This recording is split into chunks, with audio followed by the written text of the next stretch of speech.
I never thought I'd find myself in a position where I'd question everything I believed about my marriage. It was a normal Tuesday evening when the world as I knew it began to unravel. My wife Kelly and I had been married for almost 5 years. We had our ups and downs like any couple, but I always thought we were solid. Sure, there were moments when she seemed distant, glued to her phone, or distracted during dinner, but I chalked it up to work stress or just the grind of everyday life. After all, we were both in our early 30s, careers on the rise, and we had a comfortable life together. Then came that fateful evening. I had just come home from a long day at work, looking forward to a quiet dinner and some time with Kelly. As I walked into our bedroom, I noticed her laptop open on the bedside table. I usually respected her privacy, but something about the way it was lit up caught my attention. I mean, who leaves their laptop open and unattended like that? Curiosity got the better of me, and I took a step closer. The screen was filled with tabs, news articles, shopping sites, and then I saw it, her search history. At first, I dismissed it. I had no reason to go down that rabbit hole, but the more I looked, the more my heart raced. The first few searches were benign. Best date night ideas, how to spice up your marriage.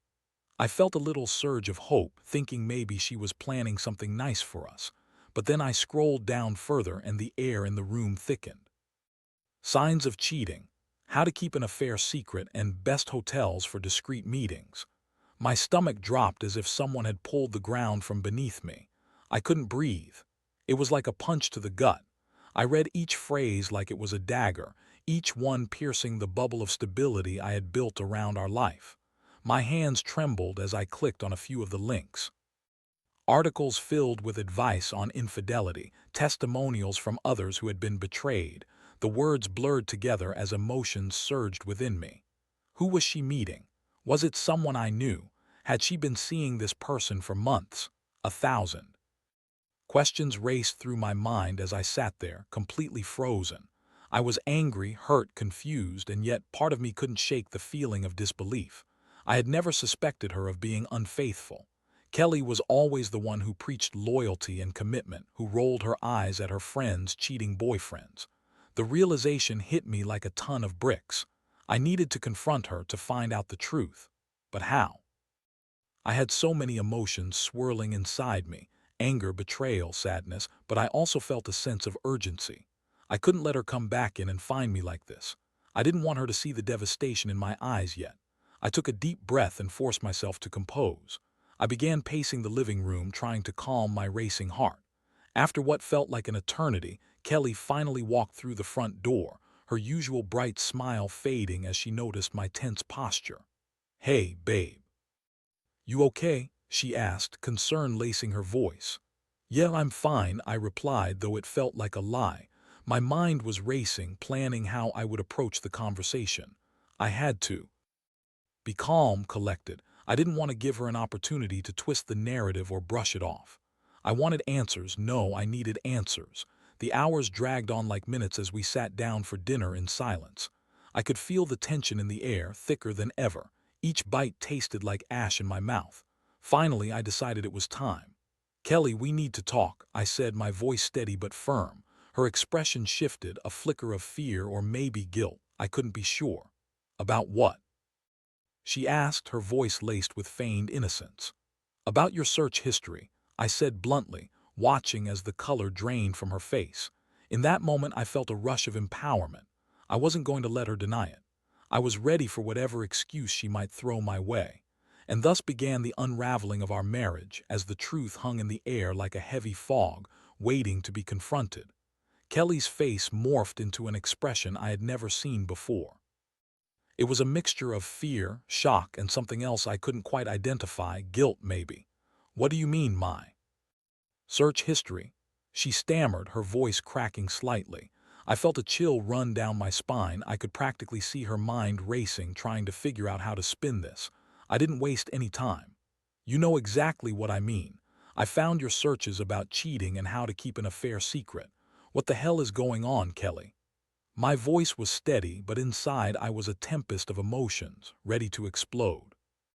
For a moment she just stared at me, her mouth slightly agape as if the words I had spoken were too heavy for her to process. I can explain," She finally managed to say, her hands trembling slightly as she pushed a strand of hair behind her ear. I wanted to scream at her to shake the truth out of her, but I forced myself to stay calm. Confrontation was the only way to get clarity. Explain what? That you've been lying to me all this time. That you've been planning to cheat on me. I shot back, my voice rising. Her eyes darted away from mine, searching for an escape route or a way to deflect. Who is he, Kelly? I demanded, leaning closer, needing her to face the reality of her actions. It's not what you think, she exclaimed, her voice rising now with a defensive edge. I was just researching. I don't know why I looked that stuff up. I was curious. She hesitated for a moment, and I could see her mind scrambling for a believable excuse. You know, I have friends who have gone through rough patches. I was trying to understand their situations. I shook my head in disbelief.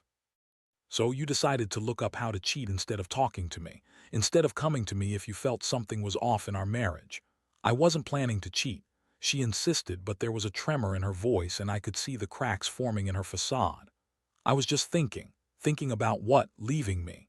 I interrupted, feeling the heat of anger bubbling up. This wasn't just about a potential affair anymore. It was about trust. It was about everything we had built together. You know, I've always been here for you, Kelly. If you were unhappy, you could have talked to me. Instead, you went online to find ways to cover your tracks. Her reaction caught me off guard. She seemed to deflate a little, the initial defensive energy ebbing away. I didn't think you'd understand. I felt so disconnected lately and I didn't know how to tell you, she admitted, her voice softer now. I wanted to feel something, anything. I thought maybe I could find a way to make it work. By looking up how to cheat, I echoed, incredulous. That's your solution. As the tension in the room built to a boiling point, I struggled to contain my emotions. I could feel the betrayal twist like a knife in my gut. The woman I thought I knew, the woman I had loved, she was lying right in front of me. I wanted to break things, to throw the nearest object across the room, but I simply couldn't. I was frozen in place, caught between rage and despair. She looked at me, her eyes glistening with unshed tears. I was torn between wanting to comfort her and wanting to lash out. I'm sorry, she said, her voice trembling. I didn't mean to hurt you. I've just been so confused lately. I thought we were drifting apart and then I cut her off again. How can I trust you now? This isn't just about a search history, it's about everything, our life together, our future. You could have come to me, Kelly, but instead you chose to look for ways to hide what you were feeling. I know, she said, her voice barely above a whisper, and I'm sorry. I didn't mean for it to go this far. Then what? You've been thinking about cheating and now you want me to believe it was all just curiosity. I shot back, my anger still boiling under the surface. Did you really think I'd accept that? I'm not cheating on you, she pleaded, but I was starting to believe the words she was saying were less about truth and more about self-preservation. I couldn't shake the feeling that something deeper was at play here. I can't keep doing this, I said, pulling away from her. I need space to think. The silence that hung in the air felt suffocating. She reached out to touch my arm, but I stepped back. The distance between us growing wider.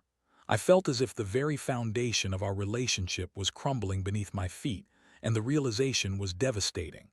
I needed time to process everything, to understand how I could move forward. As I walked out of the room, I could hear her soft sobs behind me, but it didn't soften the blow of what had just happened. I felt hollow inside, betrayed and confused, grappling with a future that suddenly felt uncertain. I knew this confrontation was just the beginning of a long, winding road ahead, and I dreaded where it might lead. The days that followed were a blur of confusion and heartache. I found myself taking long walks, trying to clear my head, but every street corner seemed to remind me of Kelly. The little things that used to bring me joy felt hollow, and every time I returned home to our shared space, it felt more like a shell of what it once was. Each room echoed with memories that now brought only pain. Kelly was a constant presence in my mind, yet it felt like I was living with a stranger. When we were in the same room, we often fell into silence, the weight of unspoken words hanging heavily between us. I caught her glancing at me with a mixture of hope and fear, like she was waiting for me to say something that could mend the rift between us. But how could I? I was still processing the shock of discovering her betrayal, even if she insisted it was just a moment of weakness and confusion. One evening, after a particularly painful day, I decided to confront the situation head-on. I needed clarity not just for myself but for our relationship. "We need to talk," I said, my voice barely above a whisper as I walked into the living room where Kelly was sitting, her eyes glued to her phone. She looked up, her expression a mix of anxiety and anticipation. "I know," she replied quietly, biting her lip as if bracing for impact. "I've been thinking about how to make this right." "Make what right?" I asked sharply. "You've lied to me, Kelly. I found your searches about cheating." "That's a huge deal. You don't just come back from something like that with a simple 'I'm sorry.' I know I messed up," she said, tears welling in her eyes again. "But I'm willing to do whatever it takes to fix this. I love you. I want to be with you, but I've been feeling so lost." I felt a mixture of anger and pity. "Do you realize how hard this is for me? You've shattered my trust. I can't just flip a switch and pretend like everything's okay." "I get it, I really do. You have every right to be angry," she said, her voice rising with desperation. "But please, just listen." I was scared. I thought we were drifting apart and I didn't know how to communicate that. "I made a stupid mistake, and I'm willing to do anything to prove to you that I want to be here with you, not with anyone else." Her words hung in the air, heavy with emotion. I could see how much she was struggling with this, and part of me felt sympathy for her. But it didn't erase the betrayal I felt. "You expect me to believe that you haven't cheated?" I asked, needing her to understand the depth of my hurt. "You were looking up how to hide an affair. That's not something just anyone researches."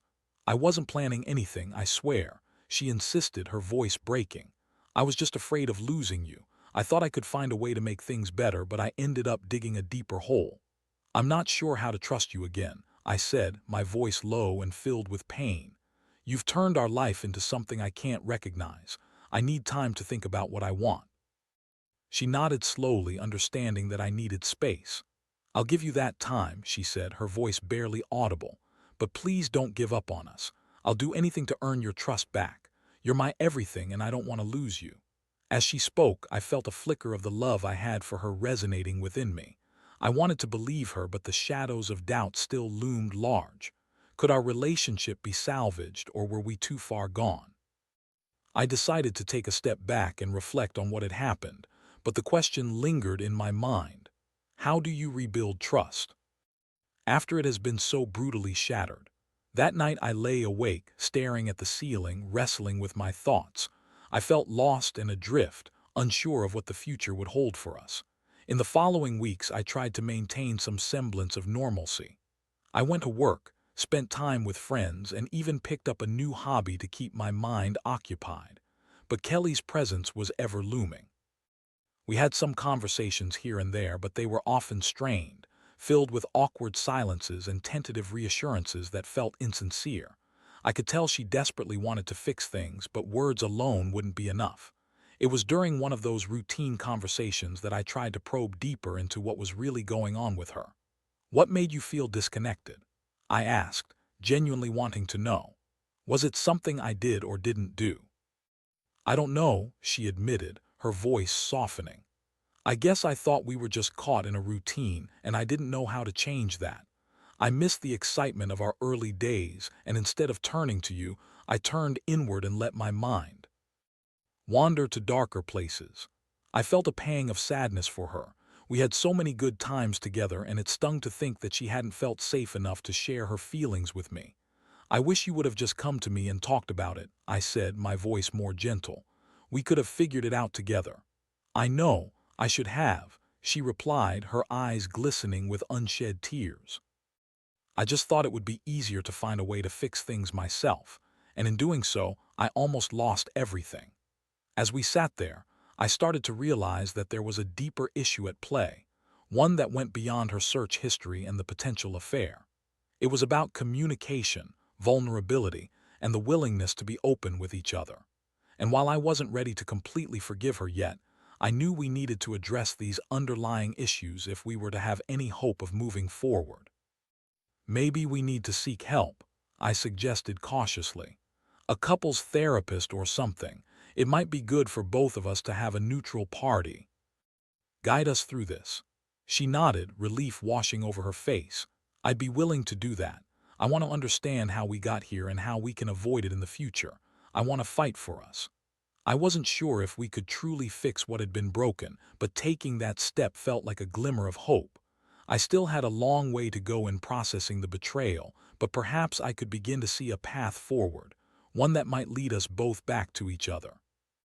The decision to seek help was a significant step, but it didn't magically erase the hurt I was feeling. The first couple of weeks after our conversation felt like walking on a tightrope. I was juggling the need to rebuild trust with my feelings of betrayal and anger. Every time Kelly reached out to hold my hand or offer a comforting word, an inner voice whispered doubt into my ear.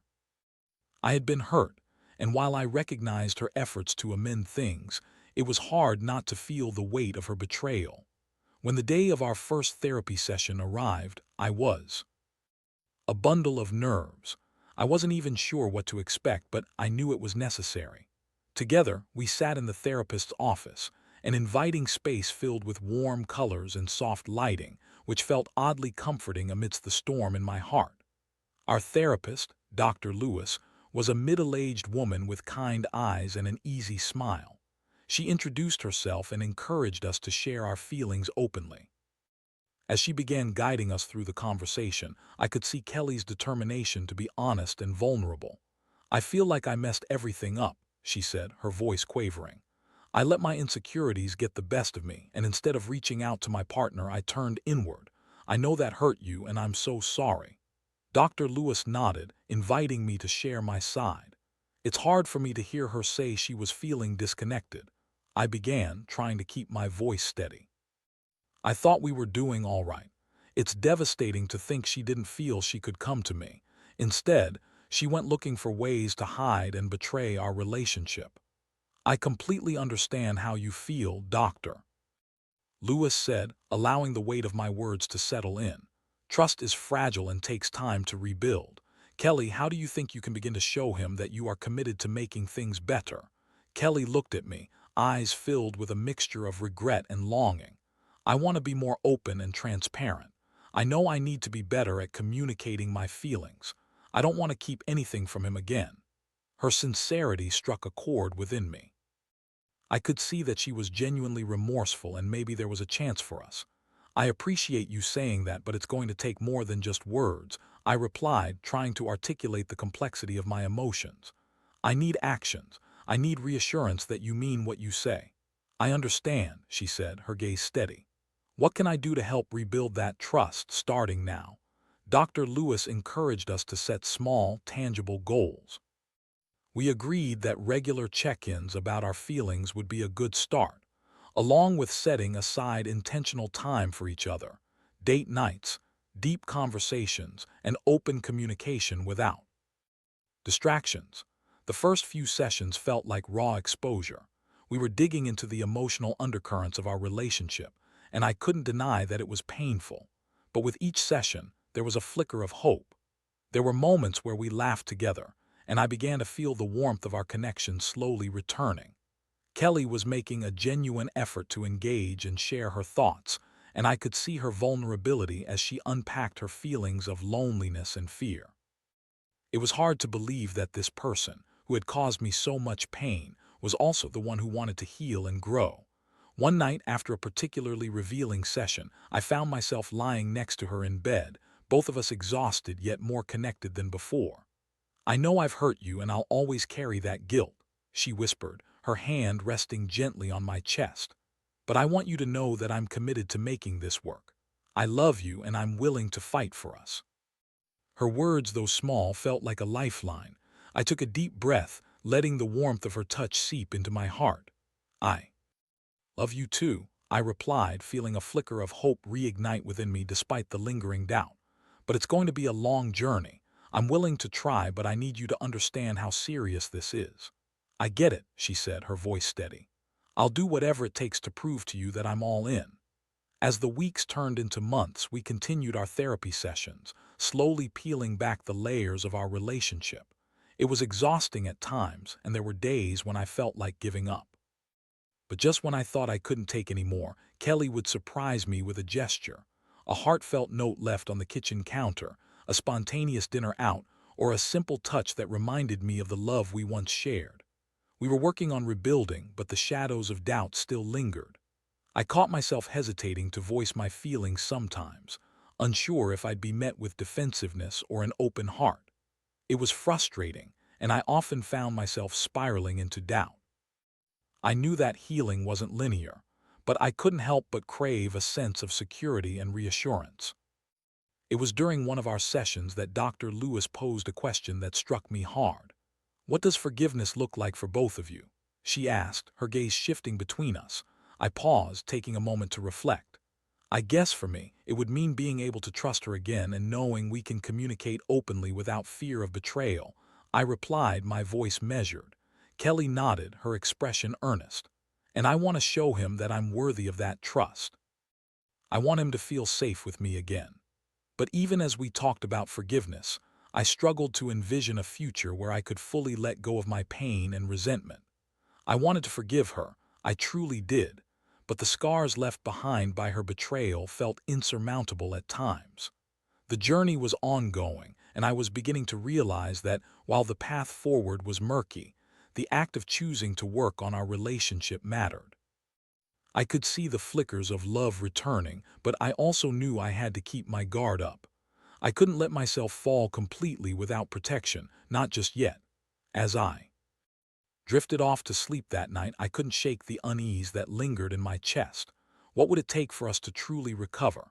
Could we emerge from this stronger than before? Or would we always be haunted by the ghosts of betrayal? The questions loomed large, but I knew we were in it together, navigating the chaos side by side, one step at a time. As we continued to navigate the delicate landscape of our relationship, I began to notice subtle changes in Kelly. She was more engaged, more present. She took the initiative to plan date nights and encouraged weekend getaways, hoping to revive the spark that had faded over the years. Each time she reached for my hand, I felt a mixture of warmth and hesitation, a familiar tug-of-war between love and the shadows of doubt that still loomed over our relationship. The therapy sessions became a regular part of our lives, and while I often left feeling emotionally drained, I also felt a sliver of hope.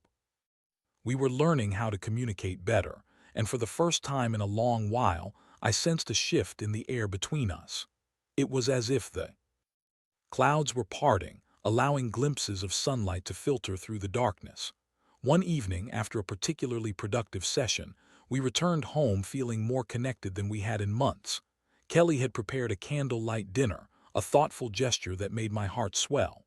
We sat at the dining table, soft music playing in the background, and I couldn't help but admire her determination to make things right. "This is nice," I said, allowing myself to relax a little. "I appreciate the effort you're putting in." She smiled, her eyes sparkling with hope. "I want us to feel like we're a team again. I know I messed up, but I'm committed to showing you that I'm here for you fully." As we talked, I started to feel a sense of normalcy returning. We shared laughter, memories from our early days, and dreams for the future. But even as we enjoyed the moment, I couldn't shake the uneasy feeling that lingered at the edges of my mind. How long would it last? What if the doubts crept back in? Later that night, after dinner, we curled up on the couch watching a movie. I felt at ease, but just as I began to relax, my phone buzzed on the coffee table. I picked it up, expecting a message from a friend, but instead I found a notification from a social media app. A message from one of Kelly's friends popped up and my heart sank as I read it. "Just checking in. How are things going with you and Mark? You two seem to be doing better." In that moment, a wave of jealousy washed over me. Why was her friend asking about me? I felt a knot forming in my stomach as I questioned whether there was something more behind it. I looked up at Kelly, who seemed oblivious to my internal struggle. "Hey, did you know Jenna was asking about us?" I asked, trying to keep my tone casual. Kelly's expression changed, confusion crossing her features. "No, I didn't." "Why?" I hesitated, unsure if I should reveal the message. "She just sent me a message. It seemed a bit pointed," I said slowly, watching her reaction closely.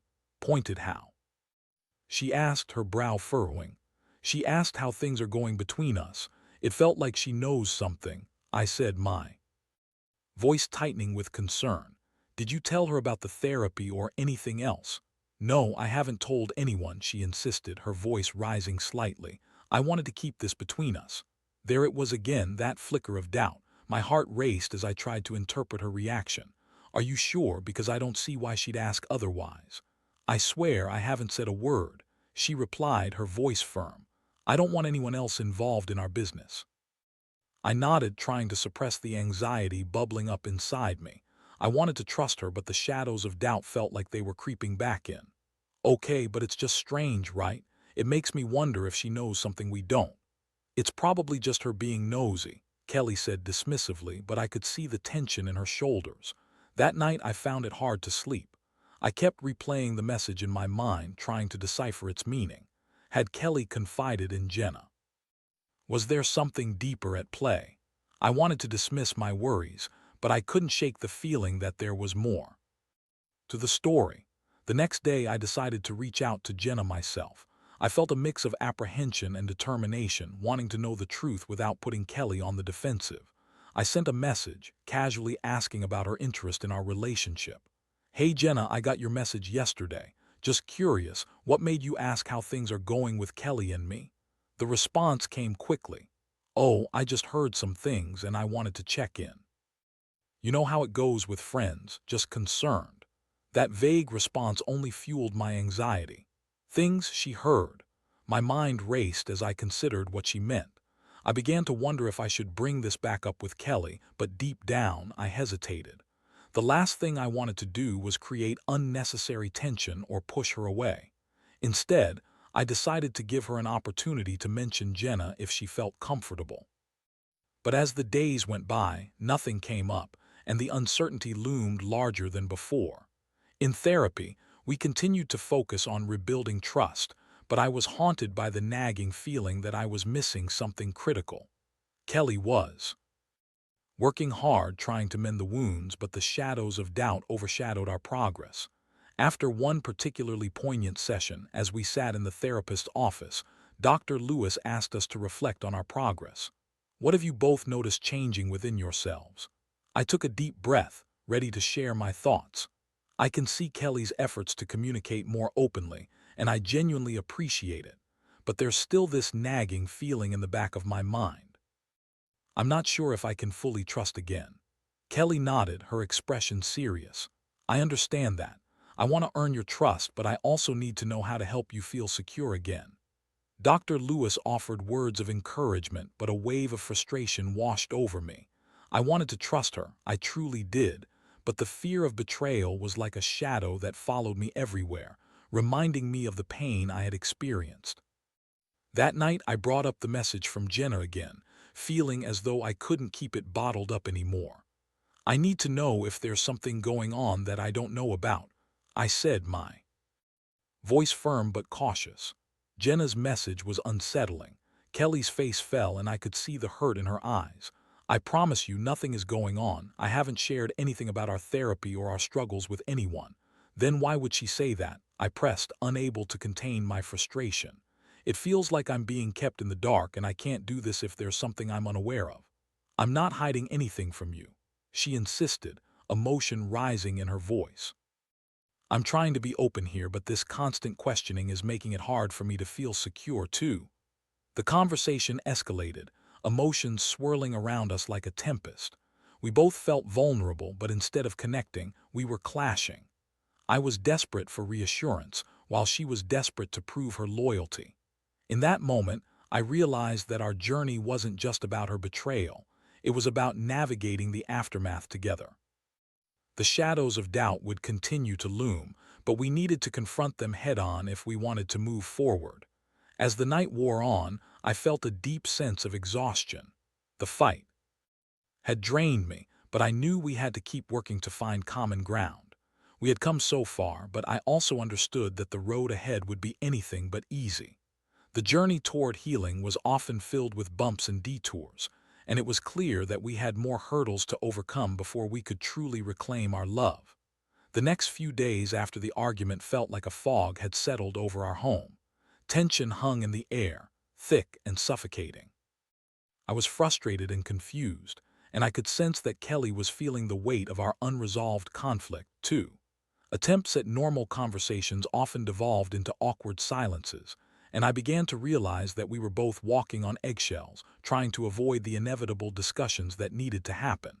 One evening, after another long day at work, I came home to find Kelly sitting on the couch, her expression weary. I could see that she had been crying.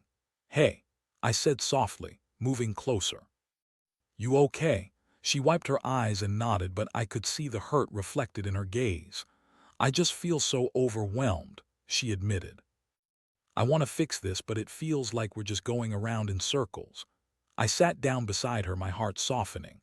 "I know it's been hard. I'm feeling it too, but we have to keep talking about what's bothering us instead of letting it fester.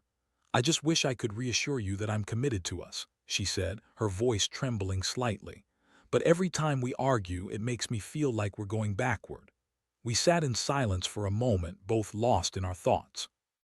Then I took a deep breath, gathering my resolve. "Maybe we need to lay it all out on the table. I need to say what I've been feeling, and maybe you do too." She nodded, and I took that as a sign to press on. "I'm scared, Kelly, scared that you'll leave me, scared that I won't be enough, scared that I'll never trust you completely again. And that scares me more than anything." Tears brimmed in her eyes, and she reached for my hand. "I don't want to lose you. I know I've messed up, but I'm willing to do anything to prove that I'm here for you." "I hear you, but I need to see that in action," I replied. "I need to know you're truly committed to fixing this together. I don't want us to be defined by this moment. I want us to be stronger." And in that moment, I could see the resolve in her eyes. "Then let's do that.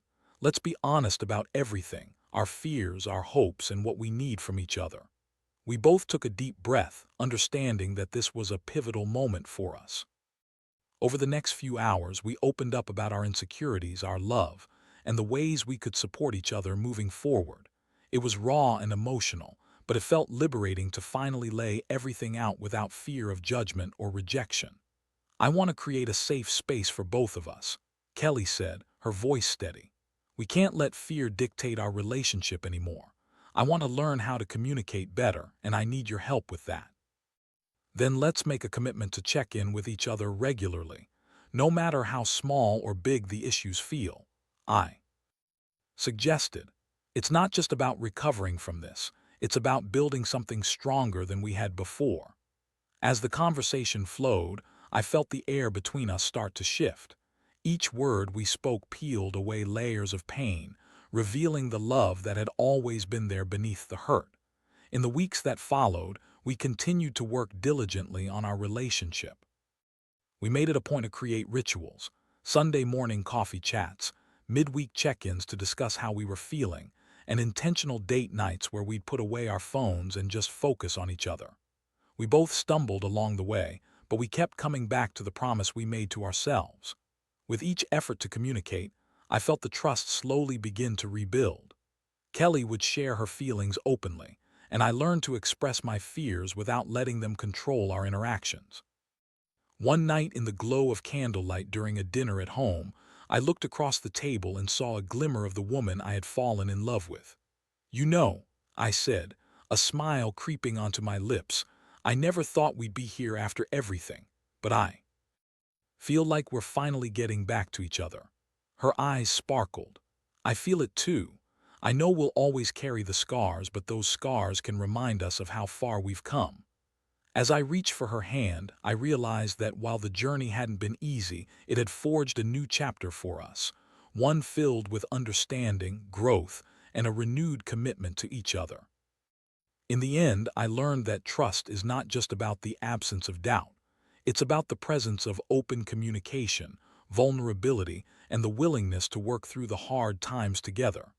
It's about choosing love over fear, and in that choice, we found a path forward.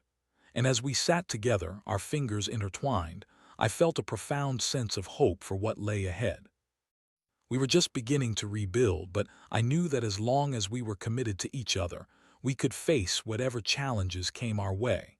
The past would always be a part of our story, but it would not define our future.